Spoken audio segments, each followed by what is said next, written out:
All right, intro to logs part 2. Okay, so yesterday we switched from exponential form to logarithmic form. So we went from ones like 2 to the power of x equals 32. And we said 2 is our base. It's the one that's raised to x1 of x. So we would have log base 2. It's that little 2 on our log of 32. You make that circle, remember? Equals x. Okay, this is how we did it yesterday, going from exponential functions to logarithmic, right? Now we're gonna work on going backwards. So we're gonna go from logarithmic to exponential, and we are going to do the same circle, okay? This is still your base. It's a base here, it's a base here. We say log base 2, right? So you start with your base. You always start with your base. So we're starting our base 2 to the power of x equals 32. Okay, we're still making that same circle, right? So let's look at this first example. All right, so we have log base 5 of 25 is 2, okay? So we're gonna start our base 5, raised to the power of 2, equals 25. And there you go. That's it. Switching from logarithmic to exponential, you make that same circle. Okay? So we're starting at our base. Do I see a base here? No. You know if you don't see a base, if you just have log of x like we do, or log of something, and you don't have a base on your log, that means you do have a base. It's just a 10. Okay? This is a common log, so when it's base 10, they don't always put it. So we do still have a base, it's base 10. So 10 raised to the power of 6 is gonna equal x. Okay. Next one, we have ln of x equals y. ln, that's your natural log, right? Remember, natural log is when we have log base e, right? Log base e is the same thing as ln, or log base e of x, whatever, is the same thing as ln of x. Okay, when it's log base e, we use the natural log, which is ln, or ln. I just want it to look like an I. So ln. So really, when I'm thinking about my base here, I have a base of e, because this is kind of like log base e, right? So we have e raised to the power of y equals x. Okay? We're going to do the same thing here. 2 raised to the power of x equals 6. And once again, this means we have log base e. So e to the power of x equals 12. We're just making that spiral, right? One more. Log of 20 equals x. I don't see a base, but that means that there's a base of 10. So we have 10 to the power of x equals 20. You're making that spiral, right? 10 to the power of x equals 20. All right, so we have a couple logarithm rules that we want to talk about. So the first one is the product rule. Product meaning multiply, right? So if you have log of base b, log of base of some number, of some two things be multiplied together, then you can split it up into log base b of m plus log base b of n. So for example, let's say I had log base 5 of xy, okay?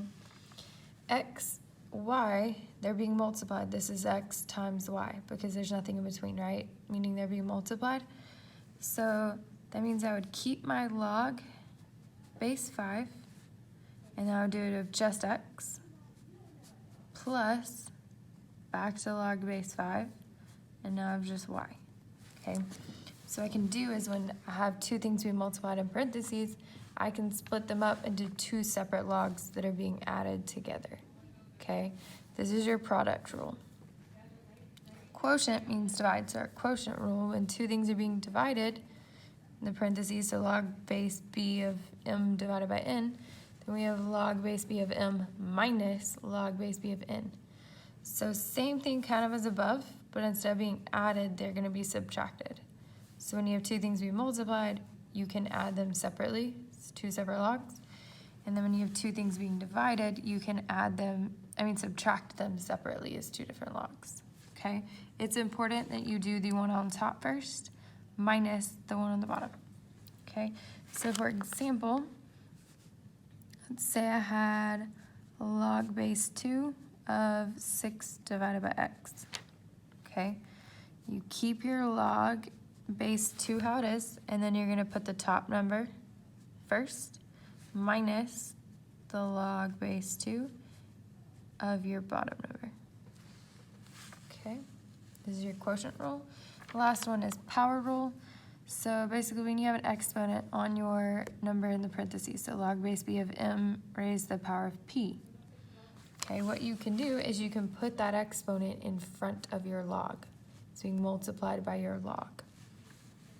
So we have p times log base b of m.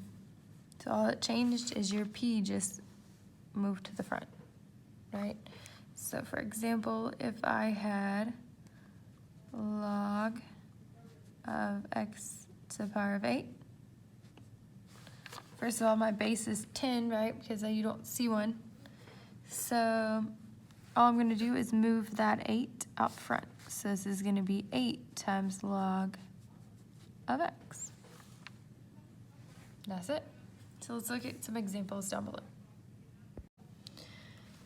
All right, so we have log base 6 of 4y. So 4 and y are being multiplied. This is 4 times y. So we could rewrite it as log base 6 of 4 plus, I'm adding because they're being multiplied, log base 6, keeping our log the same for both, of y.